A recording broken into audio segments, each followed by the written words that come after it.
Hi.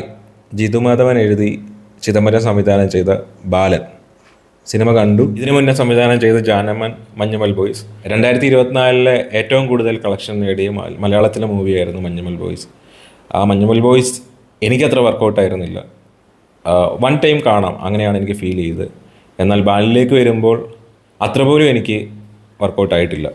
ഒരമ്മയും മകനും ചില പ്രത്യേക കാരണങ്ങളാൽ ജയിലിലാകപ്പെടുകയും അവിടെ നിന്ന് പുറത്തിറങ്ങിയിട്ട് അവരുടെ ഐഡൻറ്റിറ്റി വെളിപ്പെടുത്താതെ അവരുടെ ഒരു യാത്രയാണ് സിനിമ പറയുന്നത്. അവർക്ക് മുന്നോട്ട് ഫേസ് ചെയ്യേണ്ടി വരുന്ന കാര്യങ്ങളും അത് അവരെ എങ്ങനെ അതിജീവിക്കുന്നു എന്നുമാണ് സിനിമ പറഞ്ഞു വെക്കുന്നത്.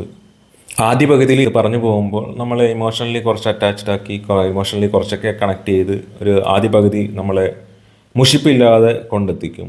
എന്നാൽ രണ്ടാം പകുതിയിലേക്ക് വരുമ്പോൾ ഓൾറെഡി ഡിസൈഡ് ചെയ്ത് വെച്ച ക്ലൈമാക്സിലേക്ക് എത്താൻ വേണ്ടി സംവിധായകനും തിരക്കഥാകൃത്തും ഒക്കെ കൂടി എന്തൊക്കെയോ കാട്ടിക്കൂട്ടുന്നു എന്നാണ് എനിക്ക് ഫീൽ ചെയ്തത്. ആ കാട്ടിക്കൂട്ടലുകളൊക്കെ അതിലൊക്കെയും ലോജിക്കൽ പ്രശ്നങ്ങളും ലോജിക്കൽ ഇഷ്യൂസും ഒക്കെ എനിക്ക് ഫീൽ ചെയ്തു. അതുകൊണ്ടാവാം എനിക്ക് ഈ സിനിമ വർക്കൗട്ട് ആവാഞ്ഞത്. ഒരു തവണ കാണാം എന്നല്ലാണ്ട് ഇത് തിയേറ്ററിൽ തന്നെ പോയി കാണണം, എക്സ്പീരിയൻസ് ചെയ്യണം, അല്ലെങ്കിൽ അനുഭവിക്കണം, അല്ലെങ്കിൽ ഫീൽ ചെയ്യണം എന്നൊന്നും പറയാൻ എനിക്ക് തോന്നുന്നില്ല.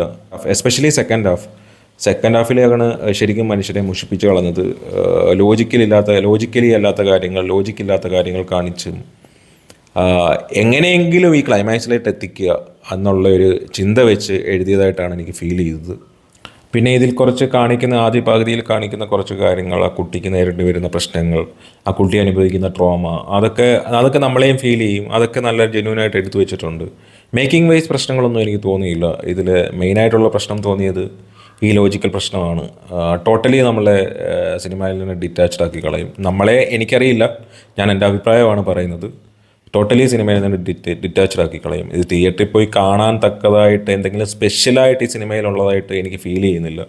എനിക്കങ്ങനെ പറയാൻ തക്കതായിട്ടൊന്നും കിട്ടുന്നില്ല. ഇതാണ് വാസ്തവം.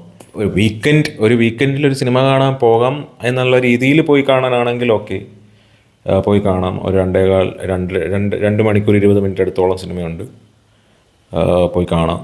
അതിനപ്പുറം ആ സിനിമ എനിക്ക് മസ്റ്റ് വാച്ച് എന്ന് എനിക്ക് പറയാൻ തോന്നുന്നില്ല. അപ്പോൾ സിനിമ കണ്ടവരുണ്ടെങ്കിൽ കമൻ്റായിട്ട് നിങ്ങളുടെ അഭിപ്രായം രേഖപ്പെടുത്തുക. സബ്സ്ക്രൈബ് ചെയ്യാത്തവരുണ്ടെങ്കിൽ സബ്സ്ക്രൈബ് ചെയ്ത് സപ്പോർട്ട് ചെയ്യുക. അപ്പോൾ ഓക്കെ, ബൈ. അടുത്ത സിനിമാ വിശേഷങ്ങളുമായിട്ട് പിന്നെ കാണാം. ബൈ.